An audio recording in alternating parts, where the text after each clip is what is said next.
نحمده ونسلم علی رسولہ الکریم اما بعد فاعوذ باللہ من الشیطان الرجیم بسم اللہ الرحمن الرحیم۔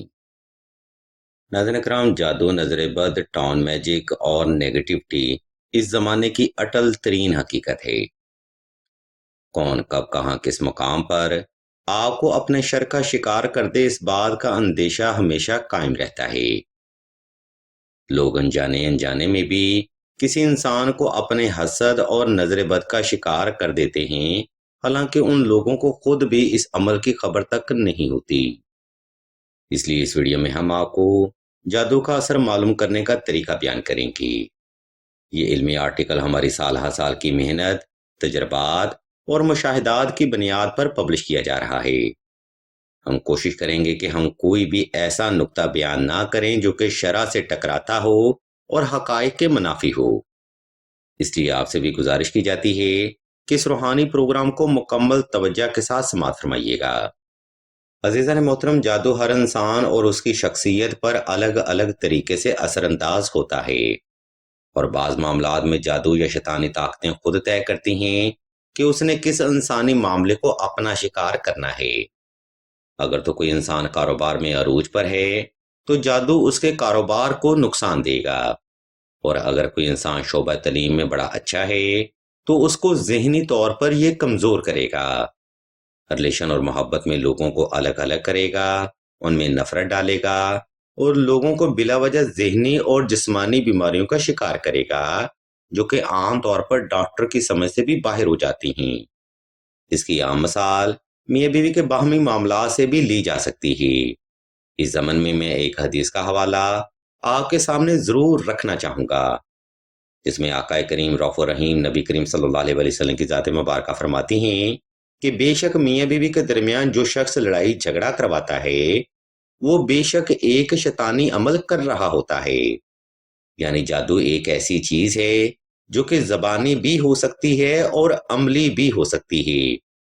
قصہ مختصر اور لب لباب یہ ہے کہ جادو انسان کی سوچ و فکر، وہم و گمان اور خیالات و نظریات کو غیر ارادی طور پر بدل دیتا ہے۔ خیر، ہمارا موضوع گفتگو جادو کا اثر کیسے معلوم کریں، تو اس زمن میں ہم آپ کو 3 طریقے بیان کریں گے۔ ان میں سے سب سے پہلے جادو کا اثر علامات پر پرکھا جائے گا۔ سامعین محترم، اگر آپ بھی بلا وجہ گھر میں لڑائی جھگڑا، بے سکونی، عدم اتفاق، چڑچڑاپن، بلا وجہ نقصان یا نفرت، سر میں درد یا آدھے سر کا درد، نیند میں کمی، جسم پر دباؤ، الٹے سیدھے خواب یا ڈرانے خواب، کاروبار میں بلا وجہ نقصان، طبیعت میں آوازاری، بلا وجہ بیمار رہنا، رشتوں کا بار بار ٹوٹ جانا، یا گھر میں بلا وجہ بے چینی جیسے معاملات کا شکار ہیں، تو سمجھ لیں کہ آپ بھی ٹون میجک جیسے معاملات کا شکار ہو چکے ہیں۔ اس جادو کی مزید تشخیص کے لیے آپ نے اپنی استعمال شدہ قمیض لے لینی ہے اور چند گھونٹ پانی پاس رکھ لینا ہے۔ علم روحانیت میں جادو کی تشخیص کا یہ وہ طریقہ ہے جو کہ عامل حضرات خود کرتے ہیں۔ سامعین محترم، جادو کا اثر معلوم کرنے کے لیے آپ نے سب سے پہلے 2 رکعت صلاۃ الحاجت نفل ادا کر کے جائے نماز پر کھڑے ہو جانا ہے۔ اس کے بعد آپ نے 11 مرتبہ درود شریف پڑھ کے ہاتھوں کو باندھ لینا ہے اور کمر کو تھوڑا سا خم دے کر آنکھیں بند کر لینی ہیں۔ اس مقام پر آپ نے اپنے صحیح اور جامع سوال کو اپنے ذہن میں رکھ لینا ہے۔ جب آپ مکمل طور پر پرسکون ہو جائیں، تب آپ نے سورہ فاتحہ کی آیت نمبر 4 کا دل سے 111 بار ورد کرنا ہے۔ یاد رکھیں، یہ تلاوت آپ نے مکمل توجہ کے ساتھ، یکسوئی کے ساتھ اور اپنا سوال ذہن میں رکھتے ہوئے دل سے کرنی ہے۔ عزیزان محترم، اس تلاوت کے دوران یا تو آپ کا وجود دائیں طرف گھومے گا یا پھر بائیں طرف گھومے گا، یا آپ کو دائیں کندھے پر بوجھ محسوس ہوگا یا پھر آپ کو بائیں کندھے پر بوجھ محسوس ہوگا۔ اس عمل میں آپ نے خود اپنے جسم کو کوئی حرکت نہیں دینی، بلکہ جسم بالکل ڈھیلا اور نارمل رکھنا ہے۔ محترم سامعین، یہ سورہ فاتحہ کا روحانی فیض ہے جس کی برکت سے آپ کا وجود اللہ کی رحمت سے گھوم جاتا ہے۔ اس عمل کے دوران اگر آپ کا وجود دائیں طرف یعنی رائٹ سائڈ کی طرف موو کرتا ہے تو یہ جادو، نظر بد یا نیگیٹیوٹی کے ہونے کی طرف اشارہ ہے، اور اگر آپ کا وجود بائیں طرف یعنی کہ لیفٹ سائڈ کی طرف پر گھومتا ہے تو آپ کو یہ مسئلے جادو کی طرف سے نہیں ہو رہی۔ یہ بے حد پرسرار روحانی عمل ہے، لیکن اس روحانی عمل کے اثرات بڑے اتھینٹک اور حقیقت کے عین قریب تر ہوتے ہیں۔ سامعین محترم، جادو کا اثر معلوم کرنے کا دوسرا طریقہ قمیض اور پانی پر روحانی عمل ہے۔ یہ روحانی عمل ذرا روایتی ہے، لیکن اس عمل کے روحانی اثرات بھی دورہ حاضر میں مانے جاتے ہیں۔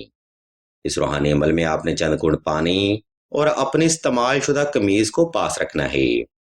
عمل شروع کرنے سے پہلے آپ نے ایک گھونٹ پانی پی کر اس کا ٹیسٹ محسوس لازمی کرنا ہے اور متاثرہ فرد کی قمیض کو صرف ہاتھ سے ہی ماپ کرنا ہے۔ یعنی اس ماپ میں آپ نے دیکھنا ہے کہ یہ قمیض کتنے ہاتھ اور کتنے بالش عرض کی ہے۔ عزیزان گرامی، اس مقام پر میں آپ کو بتاتا چلوں کہ یہ عمل صرف متاثرہ انسان ہی کر سکتا ہے، کیونکہ متاثرہ انسان سے ہی آپ کو وہ نتائج حاصل ہوں گے جو کہ جادو کی حقیقت کو ظاہر کریں گی۔ سامعین محترم، معاف کرنے کے بعد آپ نے قمیض اور پانی کو پاس رکھ لینا ہے اور باوضو ہو کر اول و آخر درود شریف کے ساتھ 31 بار دعائے نادری صغیر، 31 بار سورہ اخلاص اور 31 بار سورہ الکوثر کی تلاوت کرنی ہے۔ جب یہ عمل آپ کا تمام ہو جائے تب آپ نے پانی کو دوبارہ ٹیسٹ کر لینا ہے۔ اس بار عین ممکن ہے کہ پانی کا ذائقہ مزید میٹھا ہوگا یا حد سے زیادہ کڑوا ہو جائے گا، اور قمیض کا ماپ دوبارہ کرنے سے قمیض یا تو بڑا معلوم ہوگا یا پھر چند ایک بالش چھوٹا ہو جائے گا۔ سامعین محترم، یہ علامات بھی جادو کی حقیقت کو ہی ظاہر کرتی ہیں۔ یاد رکھیں، جادو انسان کے دل و دماغ، وہم و گمان، خیالات و نظریات پر اپنا ڈائریکٹ اثر رکھتا ہے، جس کے بعد کامیابی کی طرف اٹھنے والا ہر قدم ناکامی کا ہی شکار ہوتا ہے۔ اس لیے ان علامات کو پرکھنے کے بعد اپنا روحانی علاج ضرور کروائیں۔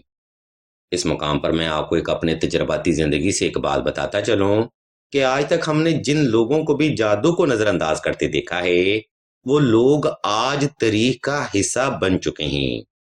اس لیے اپنے ہی علاقے میں موجود کسی بھی صاحب علم اور متقی افراد سے اپنا روحانی علاج کروانے کو ضرور ترجیح دیں۔ محترم سامعین، اس آرٹیکل کا مقصد محض آپ کو صحیح اور جامع انفارمیشن پرووائڈ کرنا ہے۔ اس کا ہرگز مطلب یہ نہیں ہے کہ آپ روحانی علاج کے لیے ہمارے ہی ادارے سے رجوع کریں۔ آپ ان علامات کو پرکھنے کے بعد کسی بھی انسان سے اپنا روحانی علاج کروا سکتے ہیں۔ ہم اللہ کے حضور دعا کرتے ہیں کہ تمام مسلمانوں کو اپنے حفظ و ایمان میں رکھیں اور تمام مسلمانوں کی تمام نیک اور جائز حاجات کو صدقہ محمد والے محمد کی نسبت سے جلد پورا فرمائیں۔ آمین ثم آمین یا رب العالمین۔